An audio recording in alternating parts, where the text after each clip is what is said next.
Ram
Jaya Radha Madhava Kunja Vihari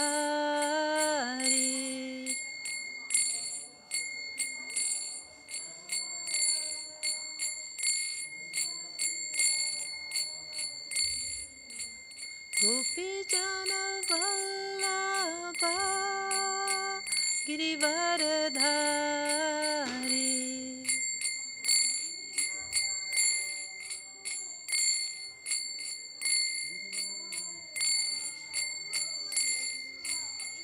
Yashodanandana Vrajajana Ranjana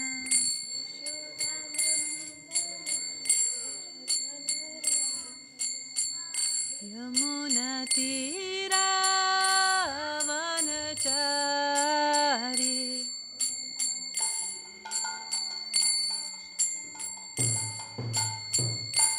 Jaya Radha Madhava Kunja Vihari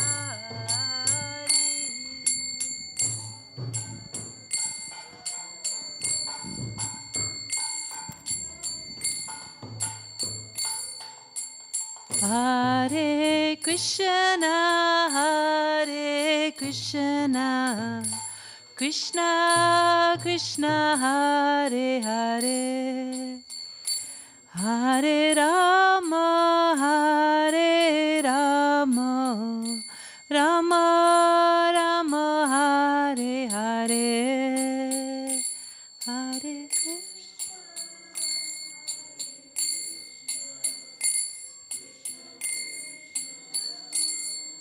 Hare Hare Rama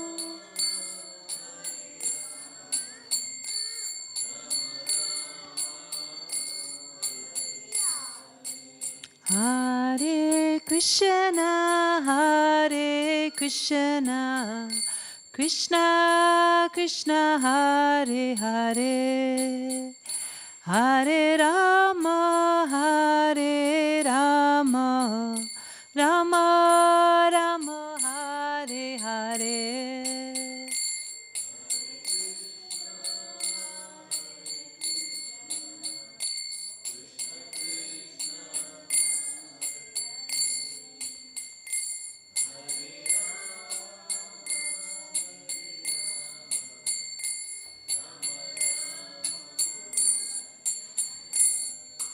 Hare Krishna, Hare Krishna, Krishna Krishna, Hare Hare, Hare Rama, Hare Rama, Rama Rama, Hare Hare.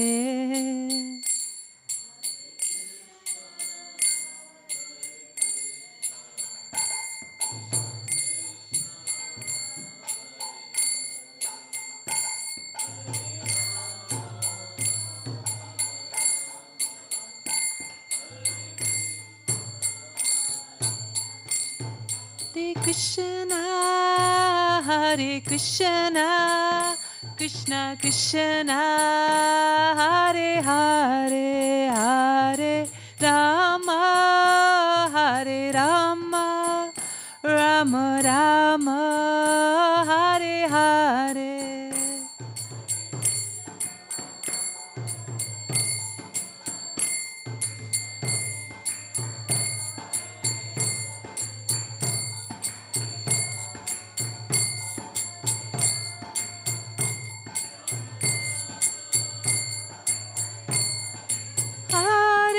Krishna, Hare Krishna, Krishna Krishna, Hare Hare, Hare Rama, Hare Rama, Rama Rama, Hare Hare.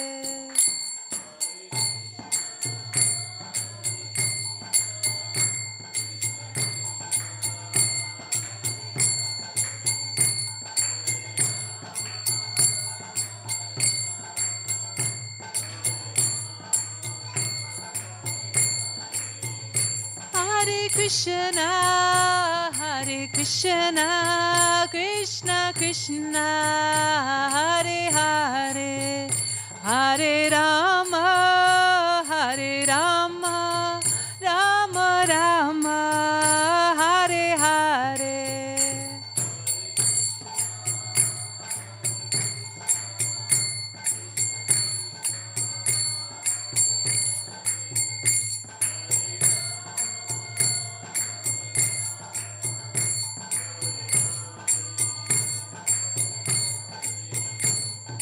Hare Krishna, Krishna Krishna, Hare Hare, Hare Ram, Rama Rama, Hare Hare.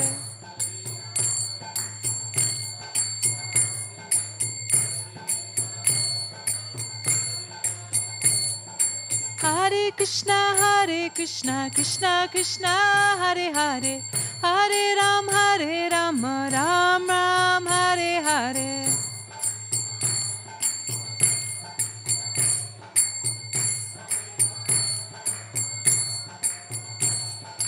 Hare Krishna, Krishna Krishna, Hare Hare, Hare Ram, Ram Ram, Hare Hare.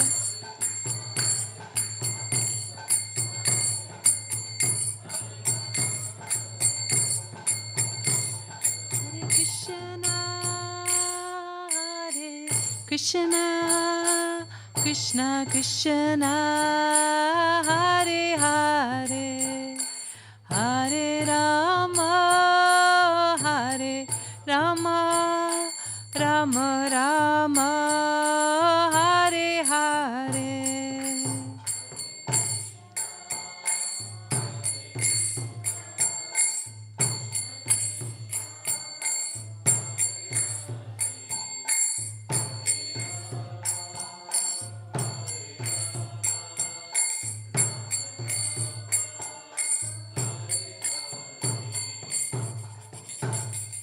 Gaur Premanande, Shishi Radha Damodar ki, Shishi Yashoda Damodar ki, Shishi Radha Gokulananda ki, Shishi Sita Ram Lakshman Hanuman ki, Shishi Gaur Nitai ki, Gaur Premanande, Hari Hari Bol.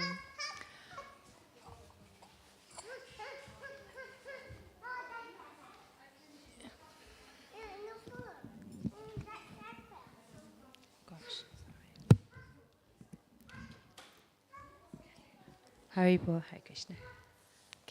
Om Jnana Timirandasya Jnananjana Shalakaya Chakshurun Militam Yena Tasmai Shri Gurave Namaha. Okay. Good evening, everyone, and welcome to this evening's recitation of Krishna book. It's such a pleasure to be here to share this story. And we'll start straight away because it's a really good one. This is the Stealing of the Boys and Calves by Brahma.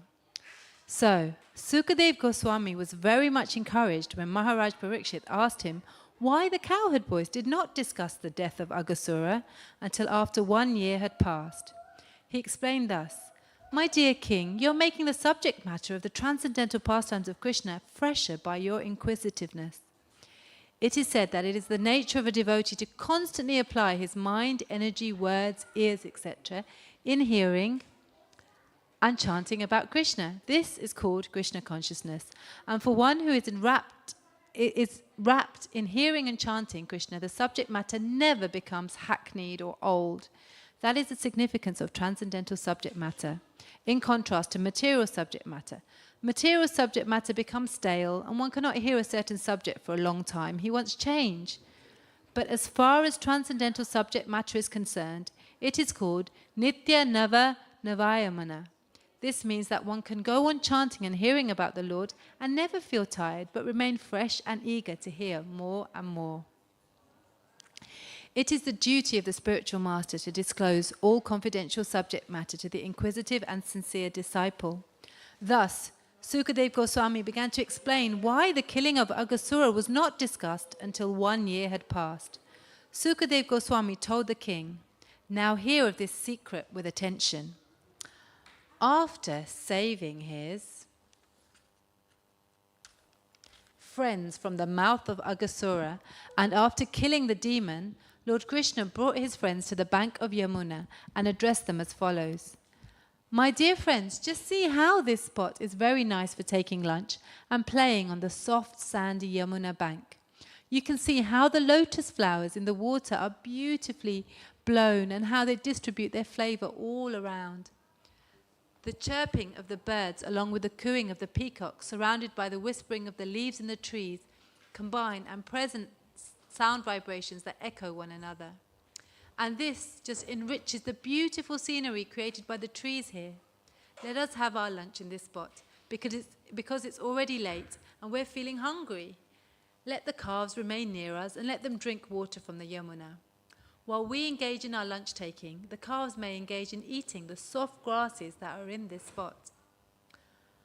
On hearing this proposal from Krishna, all the boys became very glad and said, Certainly, let us all sit down here to take our lunch. They then let loose the calves to eat the soft grass. Sitting down on the ground and keeping Krishna in the center. Shri Shri Radha Gokulananda ki jai, Shri Shri Sita Rama Hanuman ki jai. So keeping Krishna in the center, they began to open their different boxes brought from home. Lord Shri Krishna was seated in the center of the circle, and all the boys kept their faces towards him. They ate and constantly enjoyed seeing the Lord face to face.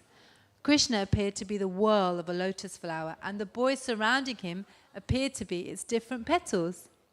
The boys collected flowers, leaves of flowers, and the bark of trees and placed them under their different boxes, and thus they began to eat their lunch, keeping company with Krishna. While taking lunch, each boy began to manifest different kinds of relations with Krishna, and they enjoyed each other's company with joking words. While Lord Krishna was thus enjoying lunch with his friends, his flute was pushed within the belt of his cloth, and his bugle and cane were pushed on the left-hand side of his cloth. He was holding a lump of foodstuff prepared with yogurt, butter, rice, and pieces of fruit salad in his left palm, which could be seen through his petal-like finger joints.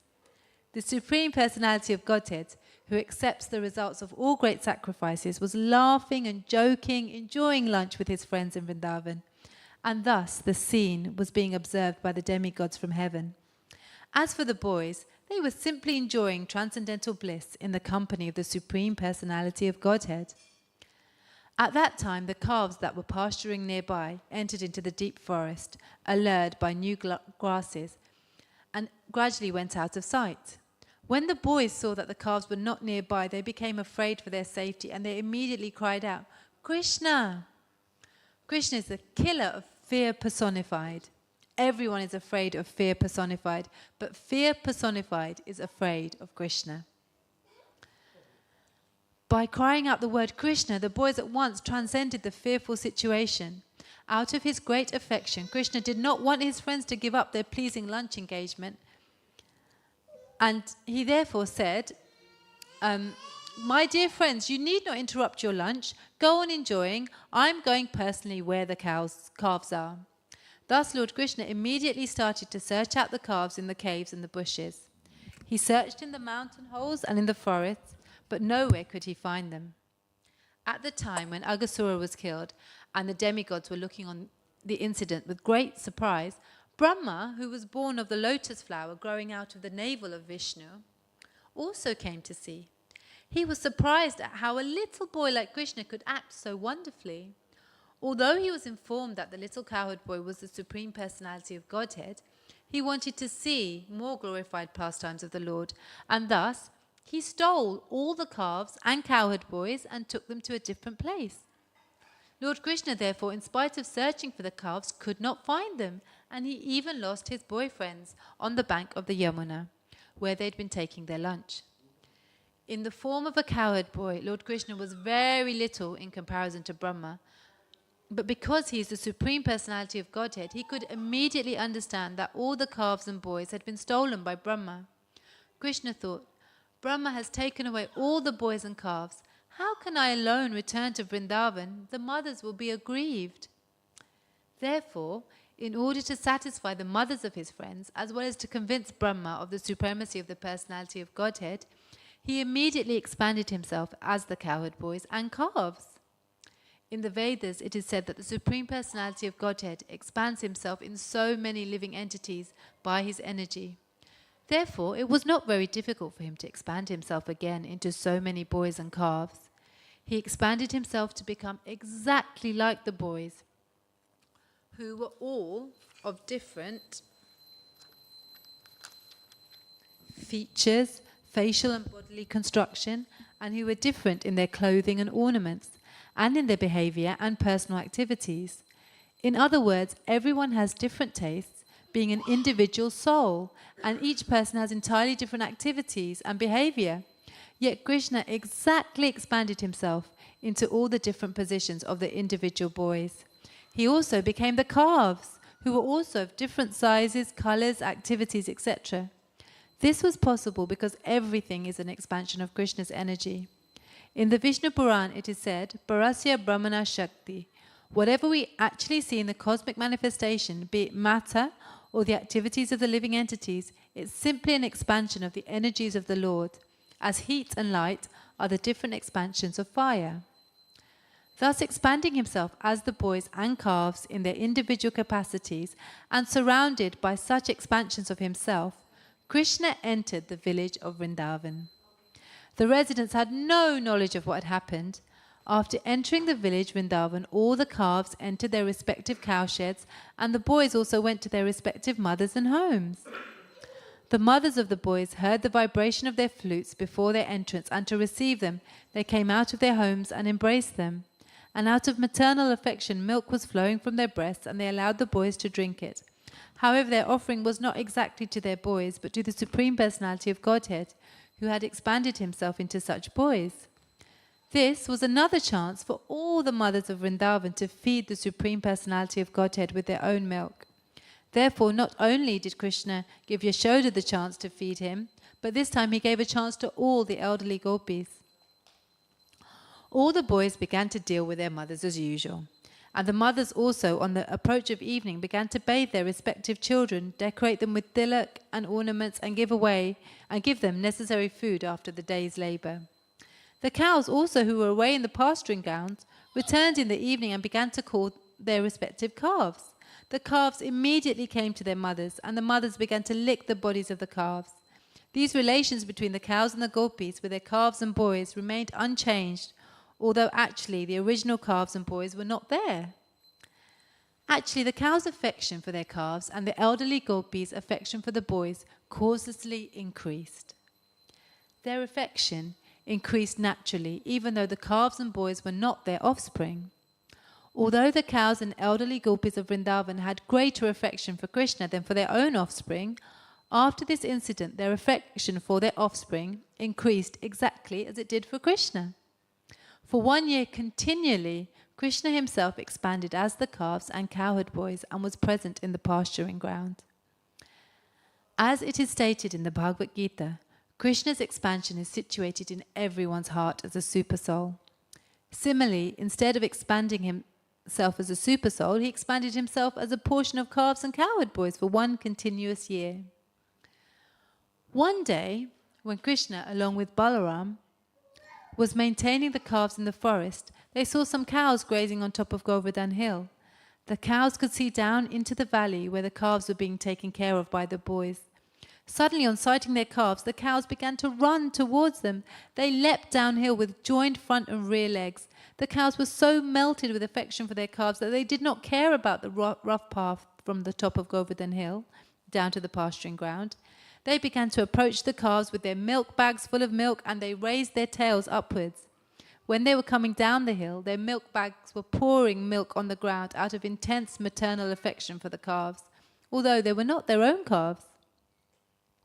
These cows had their own calves, and the calves that were grazing beneath Govardhan Hill were larger. They were not expected to drink milk directly from the milk bag, but were satisfied with the grass. Yet all the cows came immediately and began to lick their bodies, and the calves also began to suck milk from the milk bags. There appeared to be a great bond of affection between the cows and calves. When the cows were running down from the top of Govardhan Hill, The men who were taking care of them tried to stop them.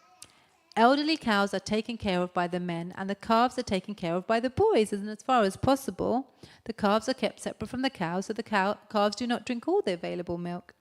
Therefore, the men who were taking care of the cows on top of Govardhan Hill tried to stop them, but they failed. Baffled by their failure, they were feeling ashamed and angry. They were very unhappy. But when they came down and saw their children taking care of the calves, they all of a sudden became very affectionate towards the children. It was very astonishing. Although the men came down disappointed, baffled, and angry, as soon as they saw their own children, their hearts melted with great affection. At once their anger, dissatisfaction, and unhappiness disappeared. They began to show paternal love for the children, and with great affection they lifted them in their arms and embraced them. They began to smell their children's heads and enjoy their company with great happiness. After embracing their children, the men again took the cows back to the top of Govardhan Hill. Along the way, they began to think of their children, and affectionate tears fell from their eyes. When Balaram saw this extraordinary exchange of affection between the cows and their calves, and between the fathers and their children, when neither the calves nor the children needed so much care, he began to wonder why this extraordinary thing happened. He was astonished to see all the residents of Vrindavan so affectionate for their own children, exactly as they had been for Krishna. Similarly, the cows had grown affectionate for their calves as much as for Krishna. Balaram therefore concluded that the extraordinary show of affection was something mystical, either performed by the demigods or by some powerful man. Otherwise, how could this wonderful change take place? He concluded that this mystical change must have been caused by Krishna, whom Balaram considered his worshipful personality of Godhead. He thought, it was arranged by Krishna, and even I could not check its mystic power. Thus, Balaram understood that all the boys and calves were only expansions of Krishna. Balaram inquired from Krishna about the actual situation. He said, "My dear Krishna, in the beginning I thought that all these cows, calves and cowherd boys were either great sages and saintly persons or demigods. But at the present it appears that they're actually your expansions. They're all you. You yourself are playing as the calves, cows and boys. What is the mystery of this situation? Where have those other calves and cows and boys gone? And why are you expanding yourself as the cows, calves and boys? Will you kindly tell me what is the cause?" At the request of Balaram, Krishna briefly explained the whole situation, how the calves and boys were stolen by Brahma, and how he was concealing the incident by expanding himself so people would not know that the original cows, calves and boys were missing. While Krishna and Balaram were talking, Brahma returned after a moment's interval, according to the duration of his life. We have information of Lord Brahma's duration of life from the Bhagavad Gita.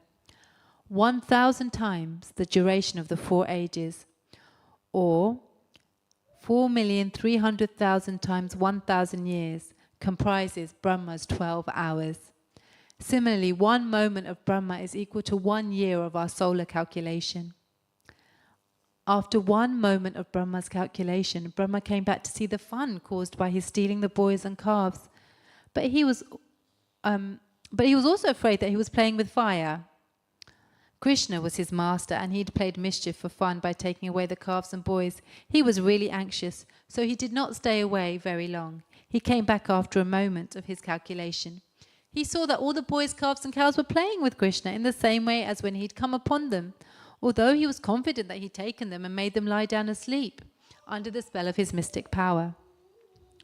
Brahma began to think, all the boys, calves and cows were taken away by me, and I know they're still sleeping. How is it that a similar batch of cows, boys and calves is playing with Krishna? Is it that they're not influenced by my mystic power? Have they been playing continually for 1 year with Krishna? Brahma tried to understand who they were and how they were uninfluenced by his mystic power, but he could not ascertain it. In other words, he himself came under the spell of his own mystic power. The influence of his mystic power appeared like snow in darkness, or the glowworm in daytime. During the night's darkness, the glowworm can show some glittering power, and the snow piled up on the top of a hill or on the ground can shine during the daytime. But at night, the snow has no silver glitter, nor does the glowworm have any illuminating power. But that's at night. The snow has no silver glitter, nor does the glowworm have any illuminating power during the daytime. Similarly, when the small mystic power exhibited by Brahma was before the mystic power of Krishna, it was just like snow or the glowworm. When a man of small mystic power wants to show potency in the presence of great mystic power, he diminishes his own influence and he does not increase it. Even such a great personality as Brahma, when he wanted to show his mystic power before Krishna, became ludicrous. Brahma was thus confused about his own mystic power. In order to convince Brahma that all those cows, calves and boys were not the original ones, the cows, calves and boys who were playing with Krishna transformed into Vishnu forms. Actually, the original ones were sleeping under the spell of Brahma's mystic power, but the present ones, seen by Brahma, were all immediate expansions of Krishna or Vishnu. Vishnu is the expansion of Krishna. So the Vishnu forms appeared before Brahma. All the Vishnu forms were of bluish colour and dressed in yellow garments. All of them had 4 hands decorated with club, disc, lotus flower and conch shell. On their heads were glittering gold and jewelled helmets. They were bedecked with pearl earrings and garlanded with beautiful flowers. On their necks were the mark of Srivatsa. Their arms were decorated with armlets and other jewellery. Their necks were smooth, just like conch shell. Their legs were decorated with belts, their waists decorated with golden belts, and their fingers decorated with jewelled rings. Brahma also saw that upon the whole body of Vishnu, fresh tulsi buds were thrown, beginning from his lotus feet up to the top of his head. Another significant feature of the Vishnu forms was that all of them were looking transcendently beautiful. Their smiling resembled the moonshine, and their glancing resembled the early rising of the sun. Just by their glancing, they appeared as the creators and maintainers of the modes of ignorance and passion. Vishnu represents the mode of goodness, Brahma represents the mode of passion, and Lord Shiva represents the mode of ignorance. Therefore, as maintainer of everything in the cosmic manifestation, Vishnu is also creator and maintainer of Brahma and Lord Shiva. After this manifestation of Lord Vishnu, Brahma saw that many other Brahmas and Shivas and demigods and even insignificant living entities down to the ants and very small straws, movable and immovable living entities, were dancing, surrounding Lord Vishnu. Their dancing was accompanied by various kinds of music and all of them were worshipping Lord Vishnu. Brahma realized that all those Vishnu forms were complete, beginning from the anima perfection of being small like an atom up to becoming infinite like the cosmic manifestation. All the mystic powers of Brahma, Shiva, all the demigods and the 24 elements of cosmic manifestation were fully represented in the person of Vishnu. By the influence of Lord Vishnu, all subordinate mystic powers were engaged in his worship. He was being worshipped by time, space, cosmic manifestation, reformation, desire, activity, and the 3 qualities of material nature. Lord Vishnu, Brahma, also realizes the reservoir of all truth, knowledge and bliss. He is the combination of 3 transcendental features, namely eternity, knowledge and bliss, and he is the object of worship by the followers of the Upanishads. Brahma realized that all the different forms of cows, boys and calves transformed into Vishnu forms were not transformed by mysticism of the type of that a yogi or a demigod can display, by specific powers invested in him. The cows, calves and boys transformed into Vishnu murtis or Vishnu forms. They were not displays of Vishnu Maya or Vishnu energy, but were Vishnu himself. The respective qualifications of Vishnu and Vishnu Maya are just like fire and heat. In the heat, there is the qualification of fire, namely warmth, and yet heat is not fire. The manifestation of the Vishnu forms of the boys, cows and calves were not like heat, but rather like the fire. They were actually Vishnu. I was just wondering, should I keep going or should I ask if anybody would like to? We probably have 5 minutes left to finish the story. Yeah? Is that okay with everyone if we carry on? Okay. Factually, the qualification of Vishnu is full truth, full knowledge and full bliss. Another example can be given with material objects which are reflected in many, many forms. For example, the sun is reflected in many water pots, but the reflection of the sun in many pots are not actually the sun. There is no actual heat and light from the sun in the pot, although it appears as the sun. But the forms which Krishna assumed were each and every one full Vishnu. Satya means truth, Gyan full of knowledge, and Ananda full bliss. Transcendental forms of the Supreme Personality of Godhead in his person are so great that the impersonal followers of the Upanishads cannot reach the platform of knowledge to understand them. Particularly the transcendental forms of the Lord are beyond the reach of the impersonalists, who can only understand through the studies of Upanishads and the absolute truth that the absolute truth is not matter, and the absolute truth is not materially restricted by limited potency. Lord Brahma understood Krishna and his expansion into Vishnu forms, and could understand that due to the expansion of energy of the Supreme Lord, everything movable and immovable within the cosmic manifestation is existing. When Brahma was thus standing, baffled in his limited power and conscious of his limited activities within the 11 senses, he could at least realize that he was also a creation of the material energy, just like a puppet. As a puppet has no independent power to dance, but dances according to the direction of the puppet master, so the demigods and living entities are all subordinate to the Supreme Personality of Godhead. As it is stated in the Chaitanya Charitamrita, the only master is Krishna and all others are servants. The whole world is under the waves of the material spell, and beings are floating like straws in water. So their struggle for existence is continuing. But as soon as one becomes conscious that he is the eternal servant of the Supreme Personality of Godhead, this Maya or illusory struggle for his existence is immediately stopped. Lord Brahma, who has full control over the goddess of learning and who is considered to be the best authority in Vedic knowledge, was thus perplexed, being unable to understand the extraordinary power manifested in the Supreme Personality of Godhead. In the mundane world, even a personality like Brahma is unable to understand the potential mystic power of the Supreme Lord. Not only did Brahma fail to understand, but he was perplexed, even to see the display which was being manifested by Krishna before him. Krishna took compassion upon Brahma's inability to see even how he was displaying the force of Vishnu in transferring himself into cows and cowherd boys, and thus, while fully manifesting the Vishnu expansion, he suddenly pulled his curtain of Yogamaya over the scene. In the Bhagavad Gita it is said that the Supreme Personality of Godhead is not visible due to the curtain spread by Yogamaya. That which covers the reality is Mahamaya, or the external energy, which does not allow a conditioned soul to understand the Supreme Personality of Godhead beyond the cosmic manifestation.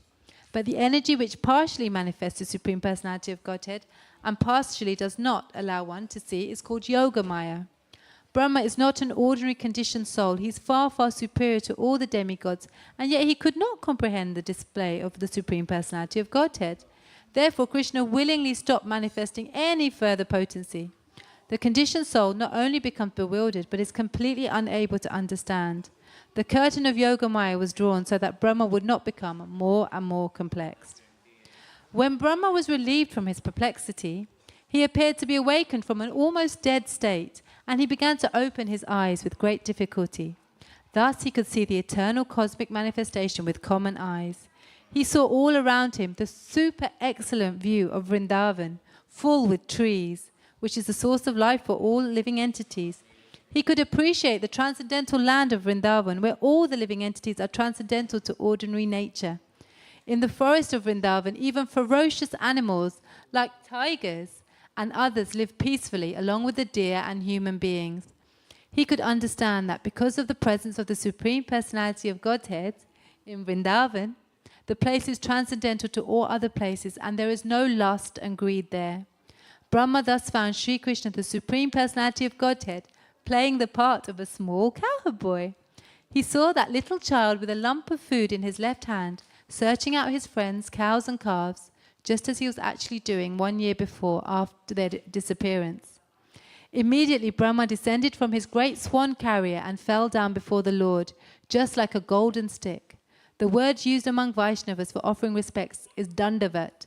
This word means falling down like a stick. One should offer respects to the superior Vaishnav by falling down straight with his body just like a stick. So Brahma fell down before the Lord just like a stick to offer respects. And because the complexion of Brahma is golden, he appeared to be like a golden stick lying down before Lord Krishna. All the 4 helmets on the heads of Brahma touched the lotus feet of Krishna. Brahma, being very joyful, began to shed tears, and he washed the lotus feet of Krishna with his tears. Repeatedly he fell and rose as he recalled the wonderful activities of the Lord. After repeating obeisances for a very long time, Brahma stood up and smeared his hands over his eyes. Seeing the Lord before him, and he trembling, began to offer prayers with great respect, humility and attention. So this is a really good time to stop because we are about to get darshan of our Lord Shri Shri Radha Gokulananda, and maybe we can take the wonder and the awe of Brahma and the beauty of some of these passages in our hearts, so we can fully offer ourselves to Krishna just as Brahma did in this pastime. There is a saying, Premanjana Bhakti Vilochanena, that we view the Lord with the eyes anointed with love, with the salve of love. So I wish you a lovely evening in Krishna consciousness. Shri Shri Radha Gokulananda ki, Shri Shri Sita Ram Lakshman Hanuman ki, Shri Shri Gaur Nitai ki, Jai Gaur Premanande Hari Hari.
आपको मृदंग आता है double ताल मेरे को नहीं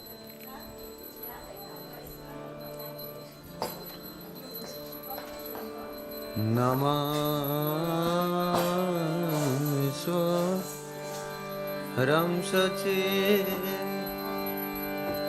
सचिदानंद रूपम्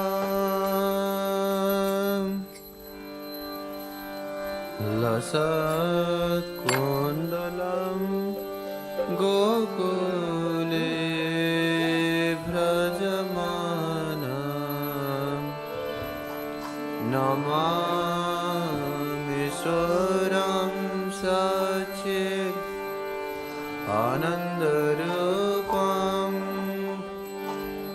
लसत्कुण्डलं गोकुले व्रजमानम् यशोदाप्रियलोकलब्धवमानम् परं विष्टमत्यन्ततो धृत्यगोप्य यशोदाप्रियलोकलब्धवमानम् परं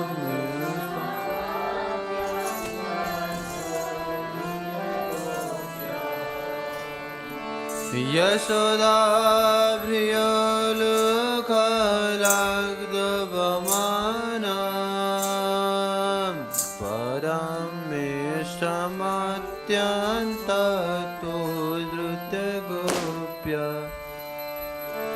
यशोदा